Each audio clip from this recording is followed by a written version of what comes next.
एक समय की बात है। किसी एक राज्य में हरिशंकर नाम का राजा राज करता था। उस राजा के 3 बेटे थे। उसकी ख्वाहिश थी कि वह उसका सबसे काबिल बेटा उसकी राजगद्दी संभाले, लेकिन वह इस बात लेकर संशय में था कि तीनों में से किसे वह अपना राजपाट सौंपे। एक दिन राजा को एक तरकीब सूझी। उसने उसी समय अपने तीनों बेटों को बुलाया और कहा, बेटे, आज मैं तुम सबसे एक सवाल पूछता हूं। अगर तुम लोगों के सामने एक गुनहगार खड़ा हो तो तुम उसके साथ क्या करोगे? इस पर राजा के पहले बेटे ने कहा, उस अपराधी को सजाए मौत दी जानी चाहिए।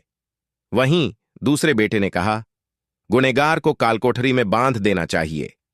जबकि तीसरे बेटे ने कहा, पिताजी, हमें उसे सजा देने से पहले इस बात की जांच करनी चाहिए कि उसने सही में अपराध किया है या नहीं। इस पर राजा के तीसरे बेटे ने सभी को एक कहानी सुनाई। एक राजा था जिसके पास एक बुद्धिमान तोता था। एक बार उस तोता ने महाराज से कहा, मुझे अपने माता और पिताजी के पास जाना है। राजा ने उसकी बात नहीं मानी, लेकिन तोता ने हार नहीं मानी। वह लगातार महाराज से जिद करने लगा कि मुझे माता पिता के पास जाने दें।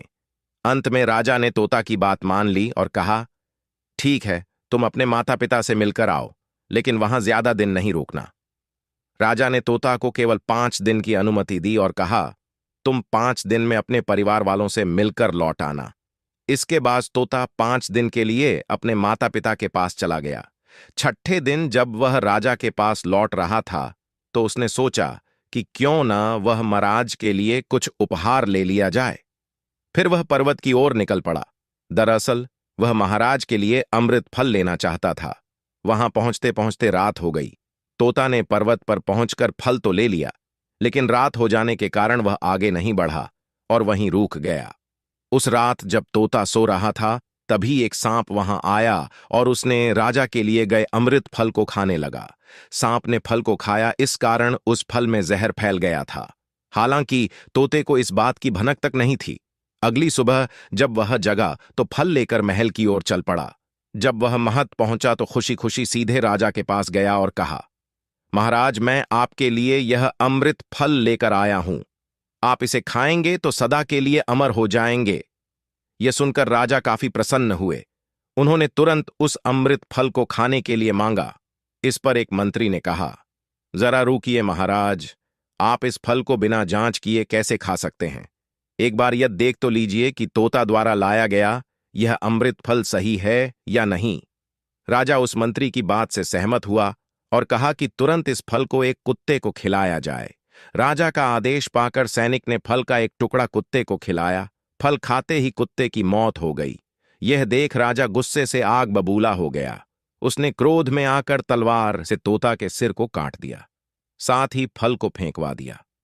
कुछ साल बाद ठीक उसी स्थान पर एक पौधा निकल आया। यह देख राजा को लगा कि यह उसी जहरीले फल का पौधा है। उसने सभी को आदेश दिया कि उस पेड़ का फल कोई नहीं खाएगा। कुछ दिन बाद एक वृद्ध व्यक्ति उस पेड़ के नीचे आराम करने के लिए रुका। उसे भूख भी काफी जोर से लगी थी। उसने उसी पेड़ से फल तोड़ा और खाने लगा। फल खाने के बाद वह बूढ़ा व्यक्ति एकदम से जवान हो गया। राज ने जब यह देखा तो वह आश्चर्यचकित रह गया। उसे समझ आ गया कि वह फल जहरीला नहीं था। उससे बहुत बड़ी गलती हो गई। उसने बिना सच्चाई जाने तोता को मार दिया। इसे लेकर उसे काफी पछतावा भी हुआ। इसके लिए वह मन ही मन खुद को कोसने लगा। इधर तीसरे राजकुमार की कहानी खत्म होने के बाद राजा हरिशंकर ने उसे ही अपना उत्तराधिकारी नियुक्त किया। इसके बाद राज्य में जश्न मनाया गया।